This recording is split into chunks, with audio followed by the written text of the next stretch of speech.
রাস্তাঘাট থেকে বসতবাড়ি কিছুই রেহাই পায়নি বানের পানি থেকে।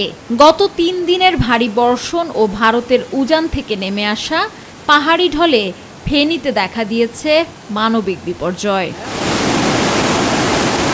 ফুলগাজী উপজেলার সদর ইউনিয়ন, আনন্দপুর, মুন্সিরহাট, আমজাদহাট ইউনিয়নের ৪০টির বেশি গ্রাম প্লাবিত হয়েছে। পরশুরামের মির্জানগর, চিথলিয়া, বক্স মাহমুদ এবং পৌর শহর সহ ৪৫টির বেশি গ্রাম পানিতে তলিয়ে গেছে। ছাগলনাইয়ার পাঠাননগর, রাধানগর, শুভপুর ইউনিয়নেরও বেশ কয়েকটি গ্রাম বন্যায় ক্ষতিগ্রস্ত। অনেকগুলো বাঁধ ভেঙে যাওয়ার কারণে কালকে সন্ধ্যা থেকে আর বিকেলেও অনেক পানি বের হচ্ছে। আজকে দেখা যায় আরো পানির পরিমাণ বৃদ্ধি হয়ে গেছে। পানি মানে এমন ভাবে উঠছে আর রক্ষা করার ইয়া নাই, জিনিস সব ভিজে গেছে।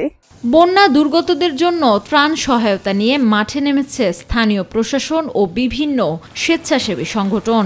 দুর্গতদের উদ্ধারের জন্য সেনাবাহিনী ও বিজিবি স্পিড বোট ও নৌকা নিয়ে মাঠে নেমেছে। চলছে উদ্ধার কাজ।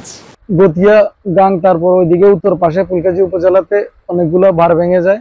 তো এটা আমরা চাচ্ছি যে স্থায়ীভাবে এটা ভালোভাবে কাজ করা হোক। এখানে মনে করেন যে মাছের ঘের চলে গেছে, প্রায় ২০টির উপরে আছে, প্রায় ২০ লক্ষ টাকার উপরে মাছ চলে গেছে। বন্যার পানি বাড়ি গেছে, আমরা যাইতে কষ্ট হইতেছে, যাতায়াতে কষ্ট হইতেছে।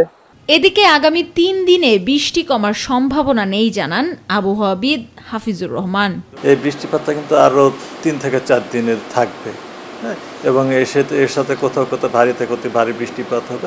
তা ৩ থেকে ৪ দিন পরে, অর্থাৎ ২৫ তারিখের পর থেকে বৃষ্টিপাতের প্রবণতাটা কমে আসবে, অর্থাৎ ভারী অতি ভারী বৃষ্টিপাত যেটা, এই প্রবণতাটা কমে আসবে। তবে বৃষ্টিপাত দেশে বিভিন্ন অংশে থাকবে, তবে একবার থেমে যাবে না। তবে ভারী বৃষ্টিপাতের যে প্রবণতাটা আমরা এখন দেখছি সেটা কমে আসবে।